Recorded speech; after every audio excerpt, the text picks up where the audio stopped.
Tell us a little bit about that day, about what happened, and what your family has been doing to win justice for her. What we understand now is that she was in a car, the same car that I guess picked her up. I'm not sure. People say it was a stolen vehicle. I can't account for that. My sister had her own vehicle that was in her driveway. All I know is that she got into somebody's vehicle. I don't know if she know that the car was stolen. I have no idea. They said that she was in a car accident. According to witnesses, she was coming up this street, Church Avenue, which is one of the major streets on the block, and there's a lot of dollar cabs. And a dollar cab stopped short, and she tried to go around the vehicle. But in going around the vehicle, there was a car coming this way, a van that she tried to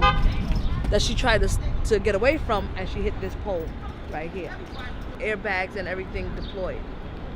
Next thing you know, undercover car comes up behind her and is asking her to get out of the vehicle. But she's stuck in the vehicle because the car has crashed, airbags deployed. She can't move, she's a little delirious. Detective Philip Atkins comes up to the vehicle, is telling her to get the fuck out of the car, and she's yelling she doesn't want to die. She doesn't want to die. From what I understand, I think she know that officer because in our neighborhood he's known as Bad Boy Atkins. He's terrorized the community. There's a pastor, couple houses down that witnessed him choke a woman. There's a whole bunch of things that he's done, and he reached into the vehicle with his gun drawn and his gun discharged. One shot in the chest. He pulls her out, and she collapses on the floor, face down, and then she just bleeds out, yelling she doesn't want to die. He's telling her shut the fuck up. And she went to the hospital as a Jane Doe because she didn't have any idea or anything like that on her. She went to the hospital as a Jane Doe. While we're at the hospital trying to see my sister and identify her, the community is in total uproar, and they knew that something was completely wrong. That first night, it was hundreds of people out here, and they rallied and they marched to the precinct because they knew that what he did was uncalled for. The next morning is when I had to identify her because they wouldn't let us see her, and we had to go to the morgue because they already took her there, and surely enough, it was her.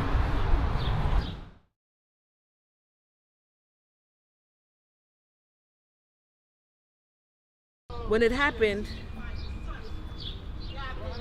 the community is what really gave us strength because we really didn't get a chance to mourn for her.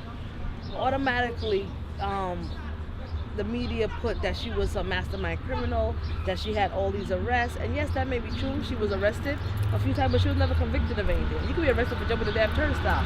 Like, they didn't put that out. They didn't put out any information about the officer. But because we started rallying from that night, I had families who had prior incidents, the Graham family, the Malcolm family. 4 months before, Ramarley was killed.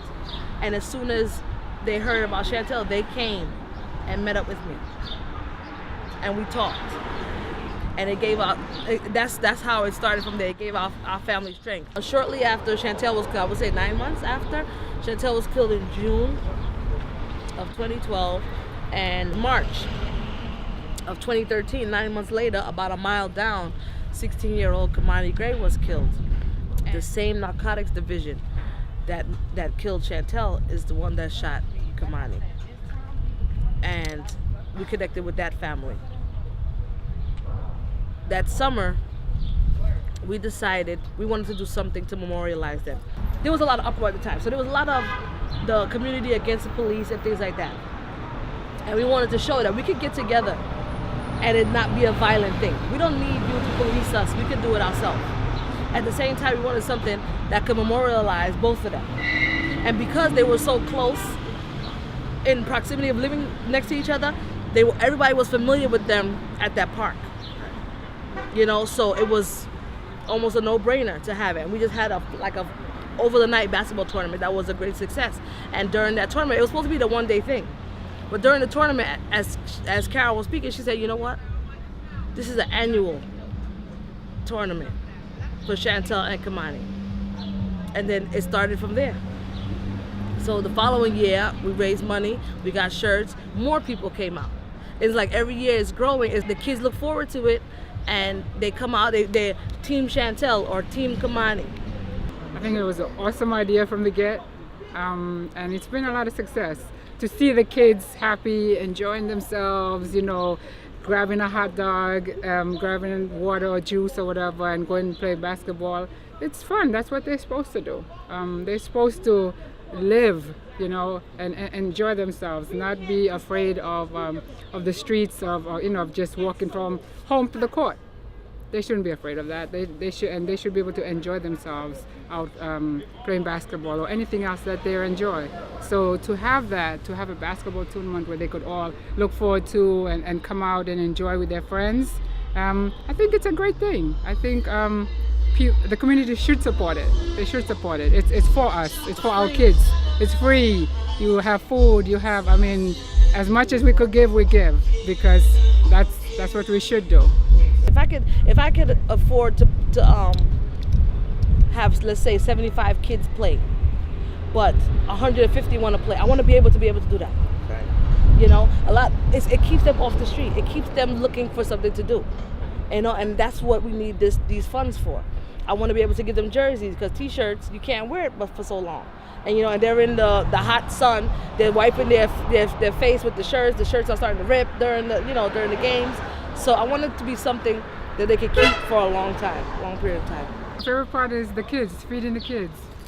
When they come to the grill and they're hungry and they're so appreciative of a hot dog and juice or whatever the case may be, and they have their "thank you, ma'am," and with all the manners in the world, here they come and they stand in that line and they wait patiently for their hot dog and a drink. So we need lots of food to feed the kids, and lots of juice and lots of water to feed the kids, because they're kids. They're growing little people. They're always hungry. So yes, we should feed them.